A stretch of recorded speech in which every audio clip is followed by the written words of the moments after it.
This is Water Over Toilet Paper, and today we're reviewing. It's directed by Rohit Shetty, starring Akshay Kumar, Katrina Kaif, Ranveer Singh, Ajay Devgan, Jackie Shroff, Javed Jaffrey, Abhimanyu Singh, and others.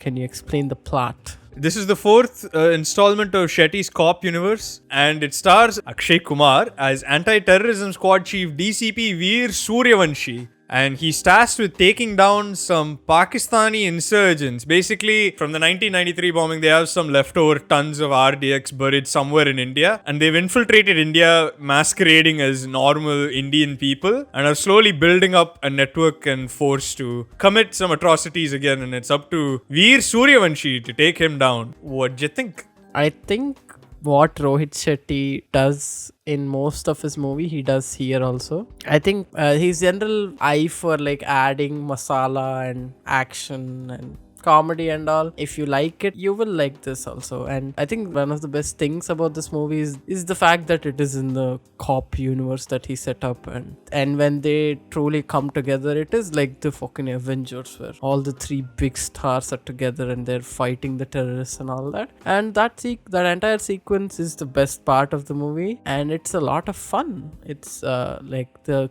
action choreography in those scenes was pretty well done. It genuinely had those fun like mass heists and all that you want, and you had like it really felt like at least for Bollywood, since their theaters have been shut down for a while, this genuinely feels like a return to theaters in a very mainstream way, where people were clapping, cheering and all that, and that's very nice to see. And what are your other positives? You mentioned the action choreography. He's learned from all those like John Wick, Fury Road, Kingsman movies and all that, and he's taken those techniques and utilized them pretty well here, I'd say. I think Ranveer Singh had the best like action scenes out of all of them. Yeah, Akshay Kumar genuinely did do most of his stunts. That was pretty impressive. Like especially like the Bangkok sequence was really cool. Yep. Yeah, the action in this is pretty up to scratch, I'd say, and it even gets pretty good. The music, I mean the score, that fucking awesome. Their quips and all were actually fun. I think that's when the movie was actually funny too for me.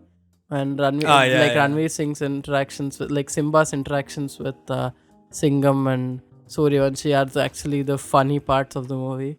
I think the end credit song is really good.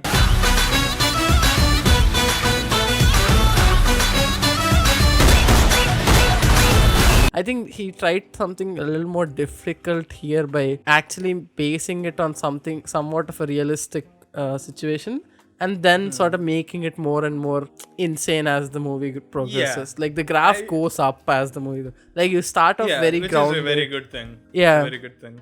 Yeah, I think it is something to be appreciated that like this is the first of its kind for India, where he is trying to make like a legitimate cinematic universe. Yeah. If you want to shit on on his movies and all that, it is clear that he's aiming up, and that's always a good thing. Yeah, and let's get to negatives, I guess. Yeah, the negatives. I think one of the biggest negative of this movie, like it happens with all Rohit Shetty movies, is he doesn't go all in. And this movie is even less all in, because the entire first half is it feels like the apt comparison is something like a Neeraj Pandey film like Special 26 or Baby or something like that. And for the entire first half, that was what Suryavanshi was, and I was kind of disappointed by that. Yeah, I like that he tried something here, but that doesn't mean he has to be like, the movie should be grounded, right? Yeah, that's the biggest problem for me as well. It's not a good sign if you're constantly dozing off at the start. Yeah, I don't think his family conflict really works that well. The religious sentiment here is fucking unbearable. I don't know why he wrote so many scenes where like, hey guys, Muslims are cool, Muslims are cool, Muslims are cool, trust me, Muslims are cool. Yeah, this is another one. This is kind of scary to see, honestly, where the mass movies now are trying so hard to be politically correct, and they have to constantly say that, oh, not all Muslims. Fuck, I forgot about this one thing that happens after the interval. This Tip Tip Barsa Pani song. Right. The remix version of it, and fuck, man. It comes out of nowhere. The comedy in this movie, other than the third act, Yes, we did. oh boy, it's bad. And I think those are all my negatives.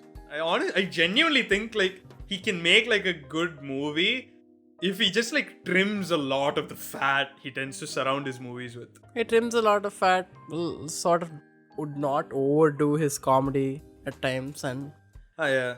Damn. things like that. And conclusion, I guess, I think this is a pretty cool thing that we have a cinematic universe and had a really good time in the theaters.